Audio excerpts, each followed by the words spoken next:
श्री स्वामी समर्थ. नमस्कार. सोनाली पाटील या चॅनलवर आपले सर्वांचे स्वागत आहे. मागच्या व्हिडिओमध्ये सांगितल्याप्रमाणे आकर्षणाचा सिद्धांत यावरील 7चा व्हिडिओ आहे. या व्हिडिओमध्ये माझे मिस्टर माझी साथ देणार आहे. व्हिडिओ पूर्ण बघा.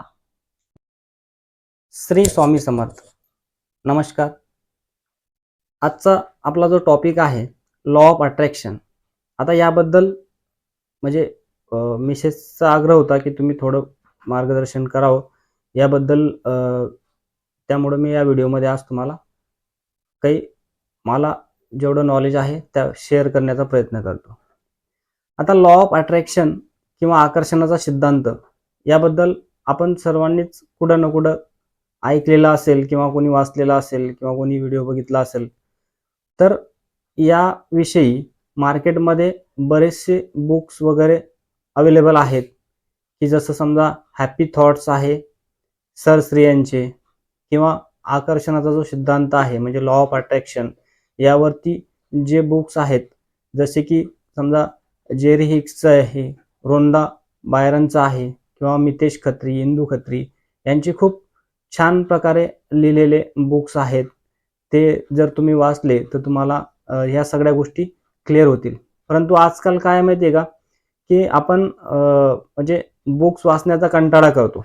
म्हणजे कंटाळा प्रत्येकालाच येतो, परंतु बुक्स वाचल्याने काय नॉलेज वगैरे वाढतं, बऱ्याचशा गोष्टी शिकायला मिळतात.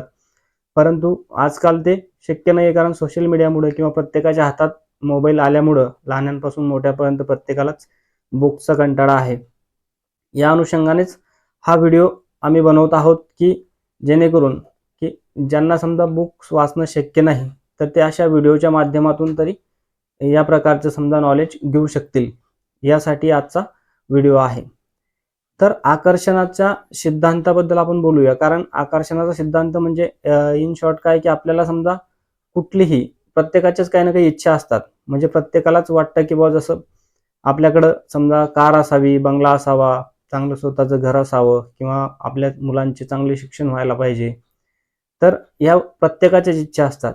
तर अशा इच्छा पूर्ण आपण हा सिद्धांत जर तुम्ही समजून घेतला तर तुम्ही ह्या तुमच्या सगळ्या इच्छा पूर्ण करू शकतात. आता हे मी म्हणजे असं बुक्स वाचले आणि मग मी तुम्हाला ते सांगतोय असं नाही, तर आम्ही दोघांनी सुद्धा या सिद्धांताचा वापर केलेला आहे आणि करतो. म्हणजे आम्ही रोजच्या रुटीनमध्ये हा सिद्धांत फॉलो करतो.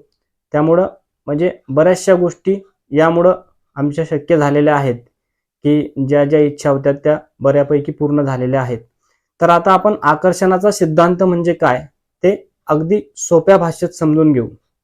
म्हणजे माणसाच्या संपूर्ण इच्छा पूर्ण झाल्या पाहिजे यासाठी देवाने एक जादुई शक्ती म्हणजे बनवली. जसं एक थोडक्यात तुम्हाला एक सांगतो, समजा एक उपमा घेऊ आपण जादुई शक्ती म्हणून, की जसं देवाने काय केलं की एक जादुई शक्ती बनवली की जसं की ही जादुई शक्ती प्रत्येकाला मिळायला पाहिजे, परंतु याचा चुकीचा वापर कोणी करू नये यासाठी देवाने ती शक्ती कुठं लपवायची, तर ती माणसाच्या अंतरंगातच म्हणजे त्याच्या आतमध्ये लपवलेली आहे.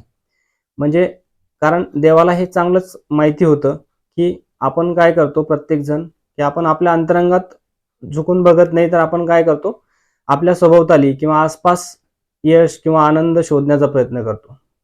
परंतु ते आपल्या अंतरंगातच आहे. म्हणजे आपल्या प्रत्येकाच्याच आतमध्ये एक जादुई शक्ती आहे की आपण त्याचा जर योग्य वापर केला तर आपल्याला पाहिजे ते आपण आकर्षून घेऊ शकतो. तर या शक्तीचा वापर योग्य प्रकारे कसा करावा यासाठीच समजा आता जादुई शक्ती नेमकं काय असतं, जादुई शक्ती म्हणजे आपण त्याला कसं म्हणणार, कारण कुठलीही गोष्ट आपण काय माहितीये का की आपल्याला एखादी गोष्ट जर माहिती नसेल, त्यामागचं विज्ञान माहिती नसेल, तर आपण त्याला जादू म्हणतो. परंतु ज्यावेळेस आपल्याला त्यामागचं विज्ञान माहिती होतं त्यावेळेस आपण त्याला जादू म्हणणं सोडतो. म्हणजे आपल्याला ती जादू नाही वाटत मग.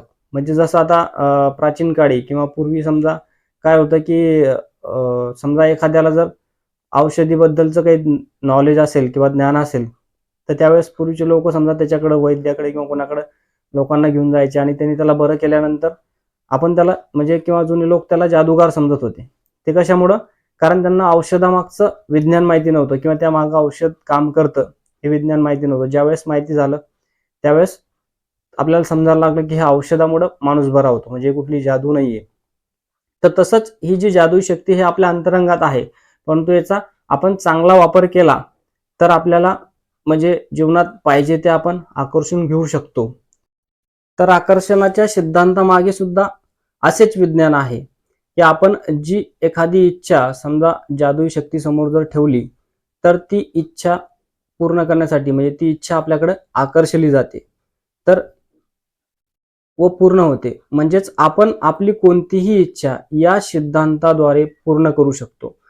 तुम्हाला खोटं वाटत असेल, परंतु हे सत्य आहे. या व्हिडिओमध्ये आकर्षणाचा सिद्धांत म्हणजे काय हे आपण चांगल्या प्रकारे समजून घेतलेलो आहे. म्हणजे तुम्हाला बऱ्यापैकी लक्षात आलं असेल की नेमका आकर्षणाचा सिद्धांत म्हणजे काय. आपण फक्त त्याचा काय अर्थ आज समजून घेतला, परंतु हा सिद्धांत काम कसा करतो किंवा आपण आपल्या आयुष्यामध्ये या सिद्धांताचा वापर कसा करावा यासाठी म्हणजे याचे काही नियम्स आहेत किंवा ते कशा पद्धतीने आपण आपल्या जीवनामध्ये अप्लाय करायला पाहिजे. तर यासाठी पुढील व्हिडिओमध्ये तुम्हाला ह्या गोष्टी सगळ्या क्लिअर होतील. म्हणजे हा व्हिडिओ म्हणजे आजच त्या सगळं सांगायचं म्हटलं तर व्हिडिओ खूप मोठा होईल. कारण आजकाल काय माहिती आहे का, लोकांना वेळ खूप कमी आहे. म्हणजे शॉर्टकट दिसलं म्हणजे छोटा व्हिडिओ दिसला तर लोक तो बघतात. त्यामुळं या व्हिडिओमध्ये पूर्ण म्हणजे करता येणार नाही. त्यामुळं तुम्ही चॅनलला लाईक, शेअर आणि सबस्क्राईब करा. तुम्हाला पुढच्या व्हिडिओमध्ये या सिद्धांतावरचे सगळे नियम्स किंवा तो आपण कसा आपल्या जीवनामध्ये वापरू शकतो त्याबद्दलची पूर्ण माहिती दिली जाईल. धन्यवाद. आजचा व्हिडिओ तुम्हाला कसा वाटला कमेंट करा. असेच नवनवीन व्हिडिओ बघण्यासाठी चॅनलला सपोर्ट करा, सबस्क्राईब करा. श्री स्वामी समर्थ. धन्यवाद.